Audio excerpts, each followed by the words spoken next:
How you doing, folks? Got another video for you. Conflict of Heroes. World War II wargaming. Operation Barbarossa, 1941. This is by Academy Games, which makes some really good games, actually. I think there's 3 games in this series. The Conflict of Heroes series. This is Awakening the Bear and covers basically, well, Operation Barbarossa, 1941. East Front action. But they also have one for Kursk, which covers the mid-war era. Lots of tank battles and stuff going on in that one. And they have one for the Pacific Theater as well. And I believe one for the invasion of Poland. Kind of a Blitzkrieg era version of the game. And they're fantastic games. Great fun. And I've yet to actually show this off. And this is the second time I've bought this game. I enjoyed it so much. This is the 2nd edition. And £5, over £5, folks, of goodness in this pretty big box, as you can see. Let's take a look at the back and see what's in this bad boy. You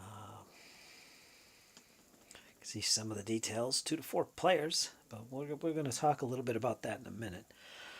13 plus, 1 to 3 hours to play. I've played just about all the scenarios in this game. And, well, you know what? Let's break it open and see just what we're looking at. I haven't opened this up in a long time, so this will be interesting. And this is everything in the box. Awakening the Bear Firefight book. I believe this is the scenarios. Nice little booklet here. How many pages are we looking at? 20 pages of scenarios for Operation Barbarossa. Now, keep in mind this is a tactical game. Each counter represents a squad or a half squad. I'm not sure. I think it's a squad. Not sure what the scale is.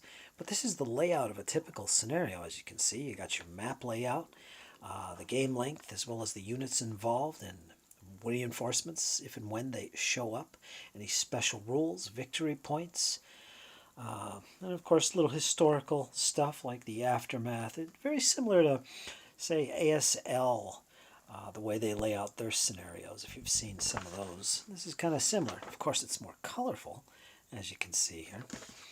And what was that, 15 scenarios? Pretty good. I'm not sure I played that one. I played quite a few of them. And there's a lot of units in there. That's also a look at some of the counters that you'll see and some of the map boards, what they look like. Very similar to ASL in that respect, although the game rules are not similar. And we'll kind of talk about that a little bit. But I really want to show this off because I've had it for so long. I've never done a video on it. Oh, 16 scenarios. There you go. Belvic Valley. So yeah, there is your Awakening the Bear Firefight book. Basically scenarios. A little overview of Operation Barbarossa, about the invasion, and so on and so forth. Next, we have the Conflict of Heroes Rulebook, 2nd edition, Awakening the Bear, Operation Barbarossa. This is your rulebook. 23 pages, not bad at all. You get your little index in the back, and I believe this is a manifest. That's nice. Also a manifest and description of the cards. And we'll talk about that as well. Here's some of the stuff you can get for it. Firefight generator. There is a expansion that allows you to actually make your own firefights or scenarios. What else have we got here? We've got the solo expansion, which I'll briefly look at that because I do have that. That's one of the strong points of this game. It has a really unique solo system, really well thought out. I know some of my friends say it's probably the best solo experience they've had in wargaming, playing this system. But we'll see. I've actually played this game without the solo supplement, and I have had no problems with that. Let's see. Very similar layout to the way the game is learned. If you're used to squad leader, the starter kits, this is a very similar format. They teach you only the rules you need to learn to jump into the first scenario. So you don't need to learn everything. In fact, I think it's color-coded in here where it tells you you're all set. You can move on to the first scenario, and then you read the next section and go to the next scenario. That kind of thing.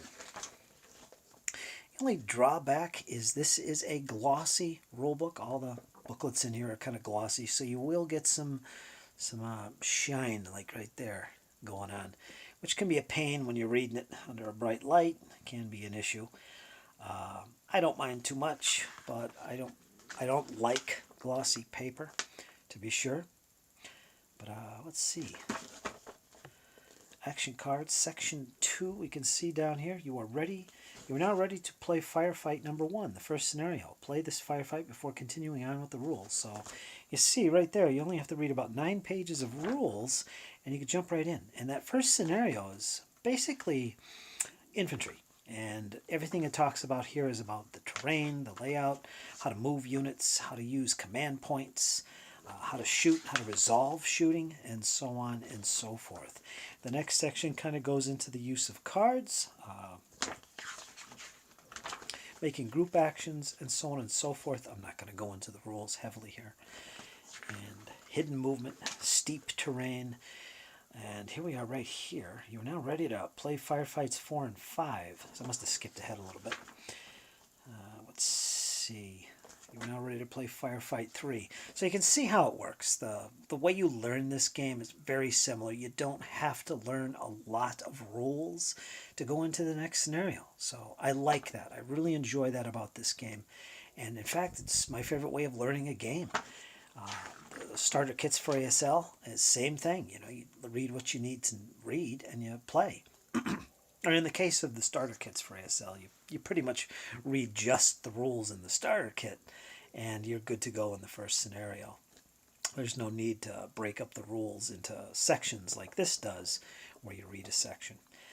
This in effect gives you all the rules you need, broken up into sections, so that you can play the scenarios one at a time in order, and each one teaches you something. In the starter kits in ASL, you basically read the entire rulebook, 12 pages, and then you jump into the scenarios. But there's only 12 pages of rules. Anyway, this is about Conflict of Heroes. Here's Storm of Steel. That's the Kursk one. I believe this is out now. I'm not sure. I've been waiting on this for a long time. And some of their other games and such. So yeah, there is that. And then you get 2 of each of these play sheets. As you can see here, Conflict of Heroes Awakening the Bear summary sheet.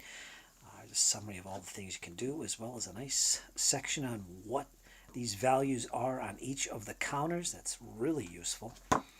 And the terrain effects, and so on and so forth. Movement, defense modifiers, so on and so forth.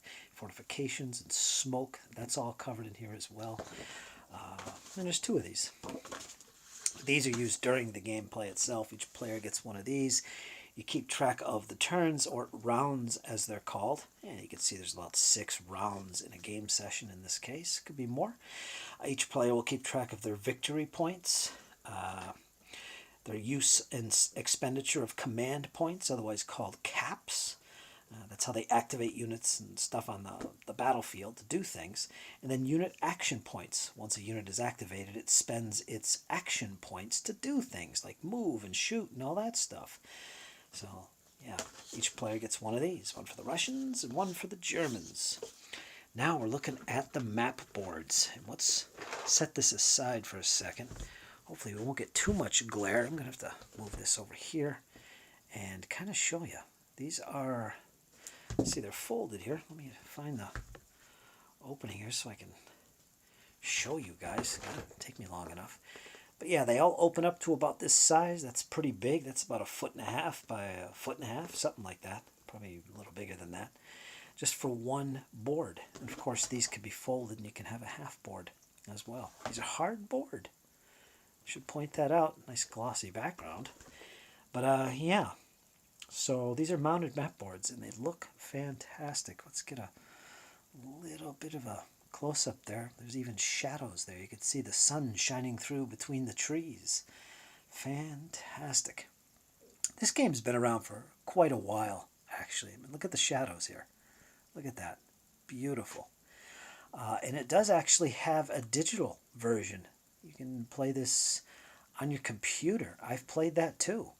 And it plays just like the board game and very enjoyable. And they've got all kinds of expansions to that as well. But this is about the board game. Just look at that. Nice. So you get a bunch of these boards. That's one. Looks like there's about 5 of them here. I won't open them all up, but give you an idea. Look at that. You could just make out the hexes there. They're not fully drawn in hexes. They're kind of like harder to see there in the middle. That's intentional. They're trying to kind of disguise the hexes, and it works really well. You can see the elevations. The hills here actually have some depth. You can see the slopes. And of course, you can see where the sun is shining. That is really cool. Look at that. Get a close-up of the fields there. Man, look at that detail. These are some of the best maps I've seen. A lot of that is because they're showing, you know, the shadows and stuff on the ground. There's a building there. You got some cows grazing there. That's pretty great. And all 5 maps are very similar like this. You got some more hilly terrain there. Nice path. And we're going to show this one as well. And yeah, let's flip this. I got some more buildings there. Look at that. It's like doing a flyover in a plane. Fantastic. You can see the lumber laying about, all the different fields. That is just epic. I love it. And one more. This one has some more buildings on it. This one looks like it's more rural here. Urban. Well, they're all pretty much urban and rural. There's no big, heavy cities here. But there is kind of here, actually. Look at all that. And you get more over here.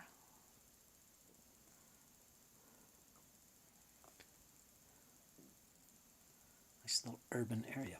All right, so there's that. Now, let's look at the rest of the box here. Won't get too much glare going on. One of the nice things about this, and I pointed this out with GMT's Death Valley, they actually included counter trays. This not only gives you a counter tray, we got some spillage here, but it's organized so that you can organize exactly what is where, and they're not just thrown in. They're actually organized like this, you can see, and they all mean something. So you know what is in here and what is in here, and you just take out what you need. Of course, I haven't touched this in over a year, so some of them kind of plopped out. And it's got a lid here to keep them from getting mixed. As you can see, if I can pop this off.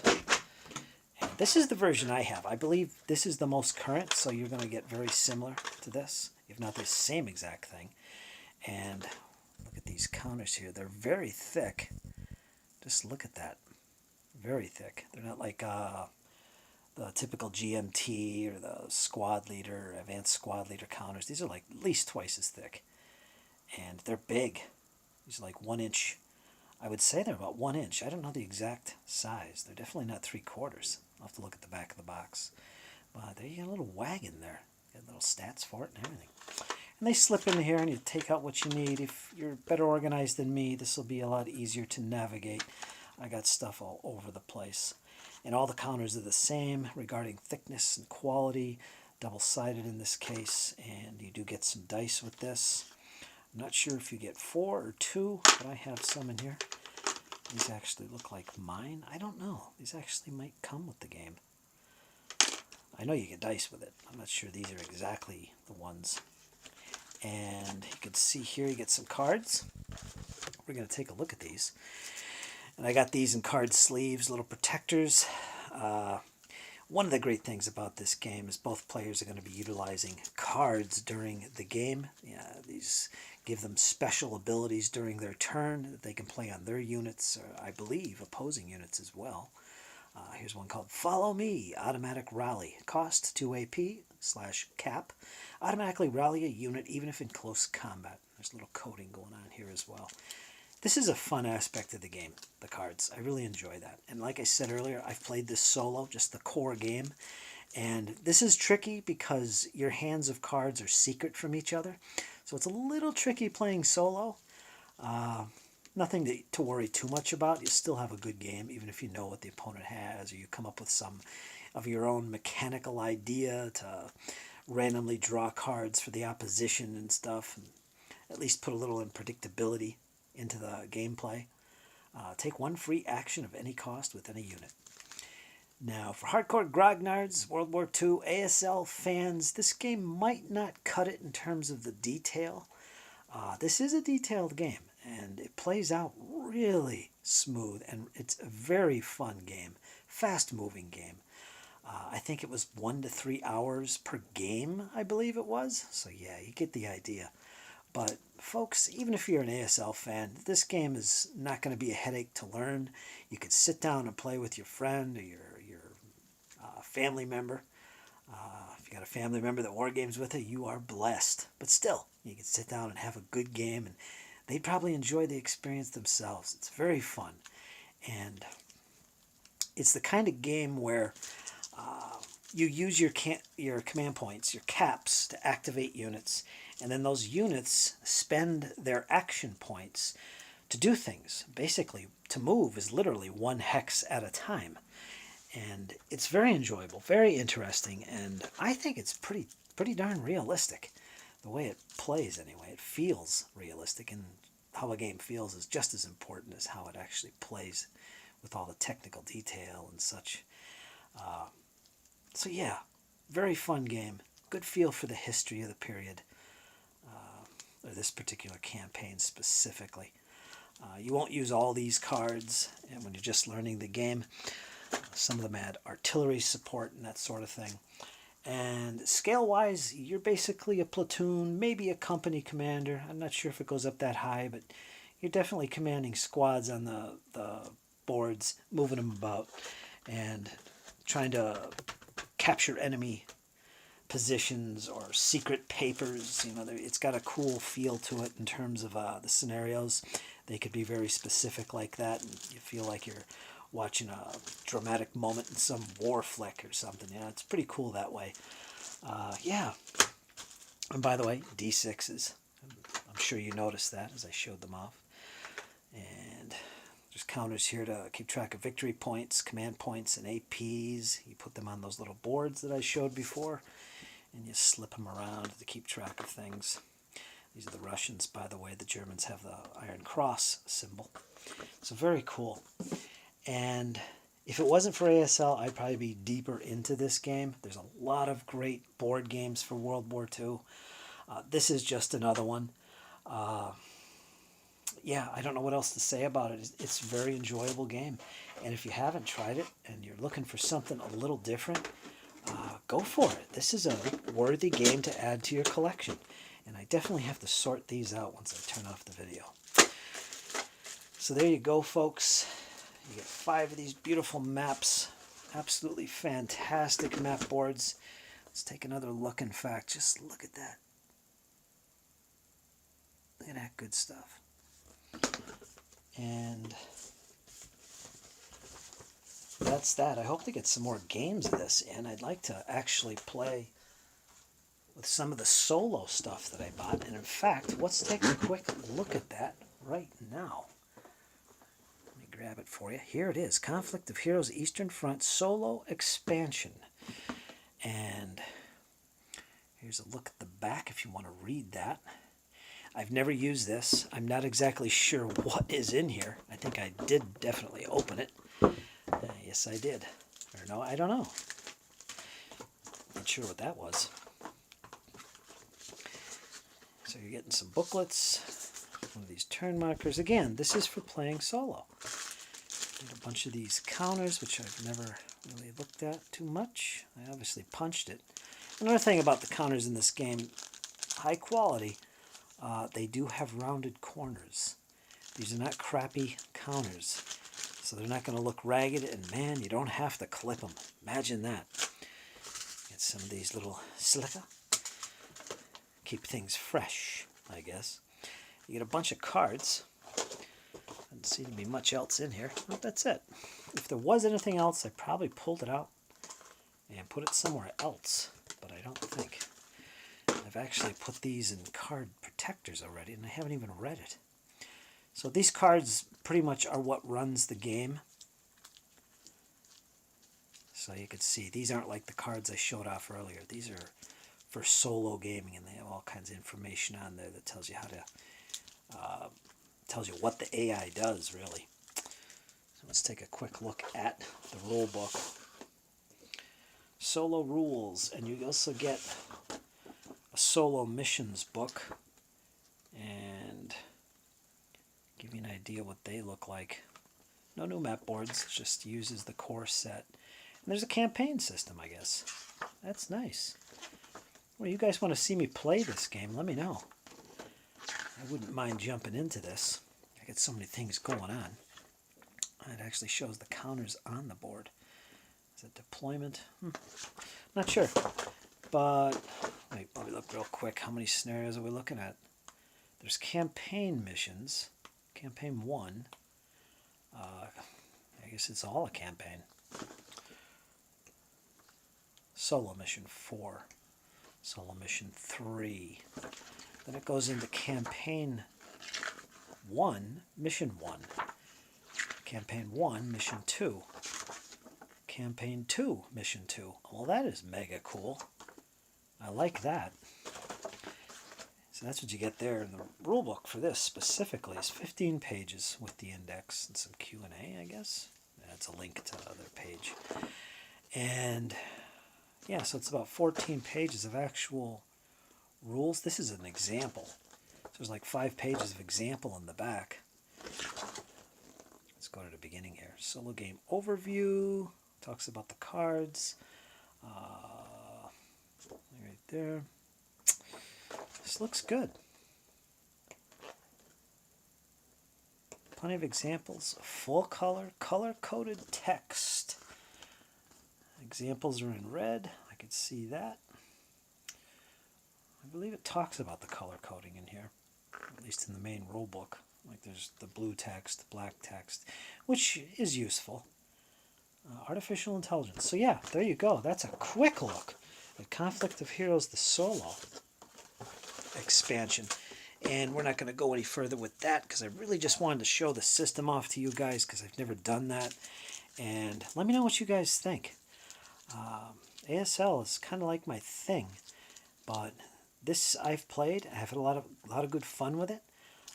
Very enjoyable. This is something I would probably take over my nephew's and just set it up and play. I mean, he hasn't played any board games since he was a teenager, but I think he'd enjoy this. Good memories with Squad Leader back then, and this is kind of along the same line as that. I'm not sure I'd bring some ASL to his house, and that's a pretty intense game session usually, depending on whether it's a starter kit or not. But yeah, this is something I'd be glad to show off. So there you go, folks. A lot of goodness. This is Conflict of Heroes, Awakening the Bear, and I'd like to get the others, especially the Pacific one, and the Tides of Iron, Steel Tide. Oh God, I can't think of the name. It's the one about Kursk. I'd like to get that one as well. I have a big interest in that. So there you go, folks. Conflict of Heroes, Awakening the Bear. Great game. Recommend it after I've played it many times. I do recommend it as a good game of moderate intensity with the rules. It's great fun, high quality components, a lot of historical feel to it. It's not ASL, but this is pretty good anyway. Tell me what you think, folks. Like, share, subscribe, all that goodness. You want to see more of this? If you want me to do any more videos on this, gameplays, let me know. I'll be sure to crack it out and have a game or two. Tell me what you think, folks. And remember, hang in there. It's only going to get better. Take care, folks.